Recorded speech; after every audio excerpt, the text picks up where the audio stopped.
के साथ हम बुल रन की तैयारी कर रहे हैं। तो अल्टीमेटली BFI कॉइन जो है ना वो मार्केट में नजर आना ही आना है, और जब जो चीज दिखती है ना वही बिकती है, आपको पता है इस बात का। और आपको पता है कि कॉइन मार्केट कैप में 99% लोग टॉप 100 कॉइन्स देखते हैं, बस टॉप 100 देखते हैं। तो हमने क्या करना है, टॉप 20 में आना है। टॉप 20 में आपके फॉर एग्जांपल पूरी क्रिप्टो में, पूरी इंडस्ट्री में कह लो कि आप 100 मिलियन लोग हैं, ठीक है, क्रिप्टो इंडस्ट्री में, और वो CMC देखते हैं 100 मिलियन मतलब तो 100 मिलियन लोगों की नजर से आपका BFIC गुजरेगा ना, तो उसमें से 1 लाख बंदा भी $100 का ले ना, तो आप खुद ही कैलकुलेट कर लीजिएगा गेम कहां जाएगी। नो डाउट वो अपने रियल यूटिलिटी की वजह से लेगा।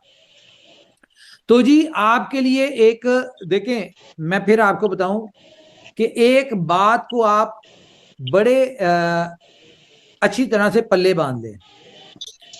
कम्युनिटी है तो इनोवेशन फैक्ट्री है, ये मेरा बिलीव है इस बात पे।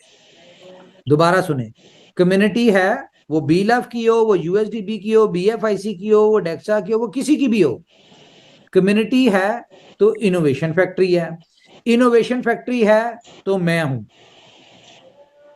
इस बात का मुझे पता है। लेकिन आप लोगों को भी पता होना चाहिए कि अगर मैं हूं तो फिर इनोवेशन फैक्ट्री भी है और कम्युनिटी भी है।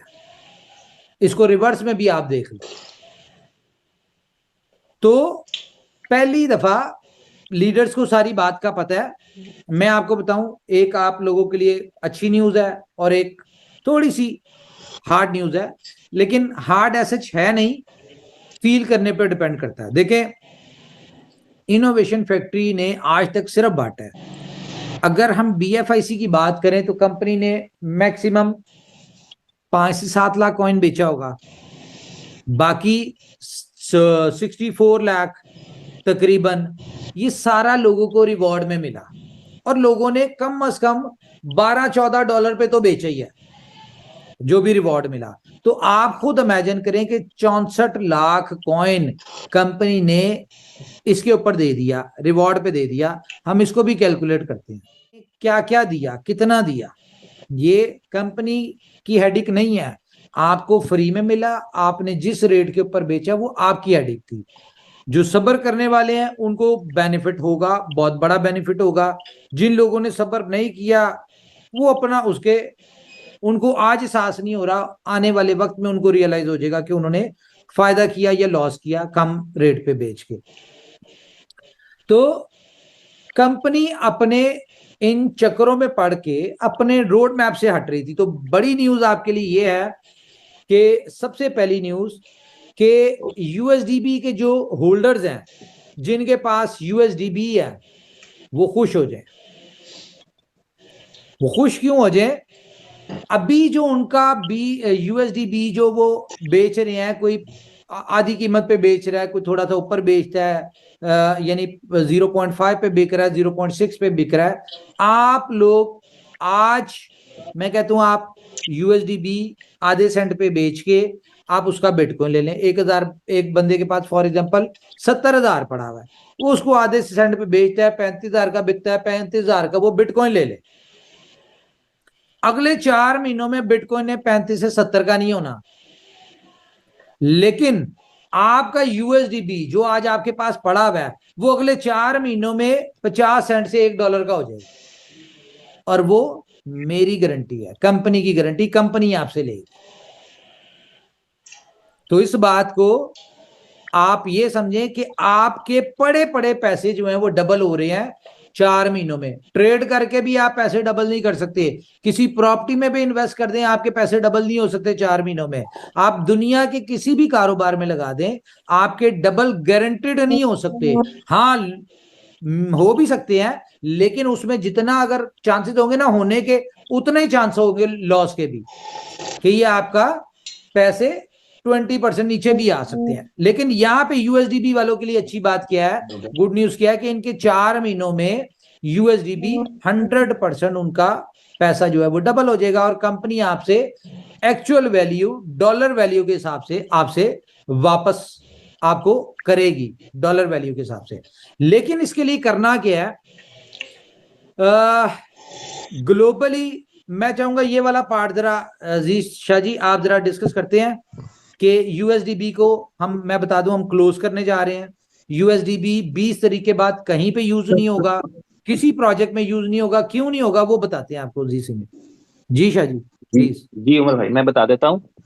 सबके इलम में होगा कि जो स्टेबल कॉइन्स हैं, कोई भी स्टेबल कॉइन आप क्रिएट करते हैं तो क्योंकि क्रिप्टो करेंसी एक इमर्जिंग इंडस्ट्री है, और इस इंडस्ट्री के अंदर जो है वो जब हम क्रिप्टो करेंसी को एक्सप्लेन करते हैं तो वो एक पॉजिटिव सिस्टम के तौर पे सामने आता है। वो एग्जिस्टिंग जो करेंसी है, एग्जिस्टिंग जो बैंकिंग सिस्टम है, एग्जिस्टिंग जो फाइनेंशियल्स इंस्टीट्यूट्स हैं, वो सारे के सारे ऐसे थे जो आम आदमी के खिलाफ जाते थे। तो अगर हम इस क्रिप्टो करेंसी को एक्सप्लेन करने पे आए और कोई भी आदमी किसी को एक्सप्लेन करे, तो चूंकि इसमें यूजर का बेनिफिट होता है तो इसलिए इसको कोई भी जो है वो डायरेक्टली एंगेज नहीं कर सकता। लेकिन स्टेबल्स कॉइन जो होता है वो एक ऐसी चीज है जो किसी भी गवर्नमेंट के लिए एक पॉइंट रहता है, जिस पॉइंट के अंदर वो यूं कर सकते हैं जैसे उन्होंने एंगेज किया। यूएस गवर्नमेंट ने टीथर को एंगेज किया, यूएसडीटी को जो ट्रॉन की चेन पे बना है उसको एंगेज किया कि आप एक्सप्लेन करें कि आपके पास कितना स्टेबल कॉइन है और उसके लिए कितने रिजर्व हैं, क्योंकि उन्होंने पब्लिक का हमदर्द बन के बताना होता है कि हम पब्लिक के इंटरेस्ट की हिफाजत करेंगे। हालांकि 1.3 ट्रिलियन डॉलर की इंडस्ट्री है, उसको वो चैलेंज नहीं कर सकते क्योंकि उसमें जो है वो पब्लिक का बेनिफिट चल रहा होता है। लेकिन स्टेबल एक थोड़ा सा वीक पॉइंट होता है जिसको कि जो है वो हिट करते हैं। तो उन्होंने यूएसडीटी को भी उसमें परेशान किया। कॉइन बेस का यूएसडीसी है, उसको भी सू नोटिस मिले हुए हैं। बाइनेंस का बैक्ड बीयूएसडी था, उसने सरेंडर कर दिया, वो बंद कर रहे हैं। फरवरी के बाद बीयूएसडी नहीं चलेगा, आपको पता होना चाहिए। जो बाइनेंस का स्टेबल कॉइन था जिसे बाइनेंस बैक करता था बीयूएसडी, वो बंद है। वो सितंबर से अनाउंसमेंट किया है, फरवरी के बाद खत्म। यकम मार्च को किसी के पास 1 लाख बीयूएसडी भी होंगे तो बेकार है। बाइनेंस का बीयूएसडी भी बेकार है क्योंकि स्टेबल कॉइन था। इसी तरह जब फेसबुक लिब्रा को लेकर के आया तो वो मार्क जकरबर्ग के लिए चैलेंज बन गया। हालांकि वो एक स्ट्रॉन्ग लॉबी का हिस्सा है, हालांकि वो यूएस के यानी 100 टॉप इन्फ्लुएंसर्स में शामिल हैं, उसके बावजूद यह है कि स्टेबल कॉइन जो है वो रेगुलेटरी अथॉरिटीज के लिए उसके साथ उसको चैलेंज करना या उसके अंदर कोई प्रॉब्लम पैदा करना आसान हो जाता है।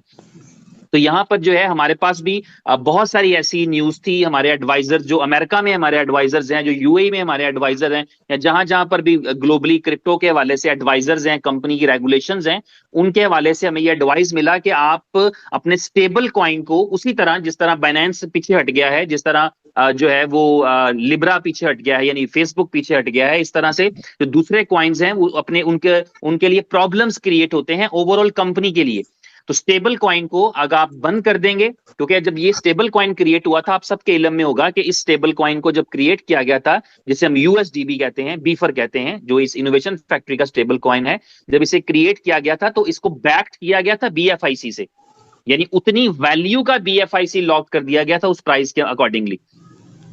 तो वो जो जब से एफटीएक्स वाला एक्सचेंज वाला मामला हुआ है उसके बाद से ये एक चैलेंजिंग चीज बन गई है, ये पॉइंट बन गया है कि आप अपने ही कॉइन से 100% उसको बैक नहीं कर सकते।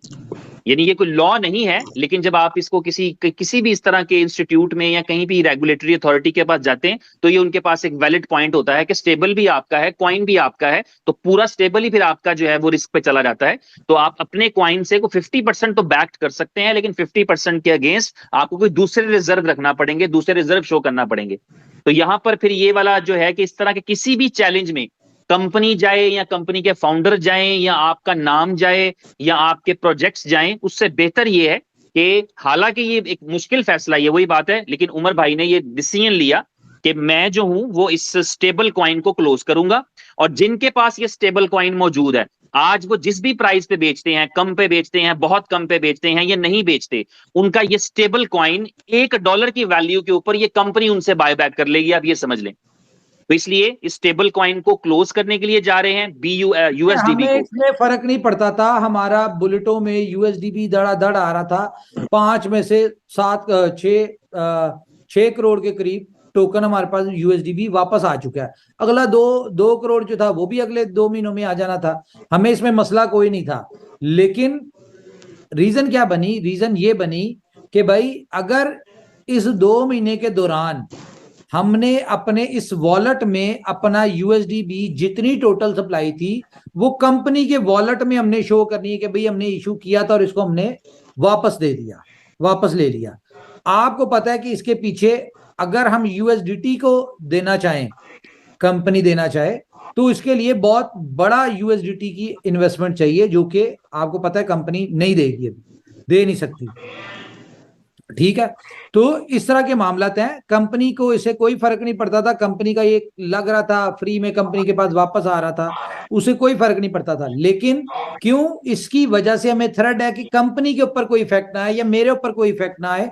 आपको जो बात मैंने अभी बताई थी कि कम्युनिटी है तो इनोवेशन फैक्ट्री है तो मैं हूं। इसी को अगर हम रिवर्स कर लें कि अगर अल्लाह ना करे मुझे कुछ होता है या कंपनी को कुछ होता है, तो कहां गई कम्युनिटी, कहां गए प्रोजेक्ट्स, कहां गए आपकी ये सारी चीजें।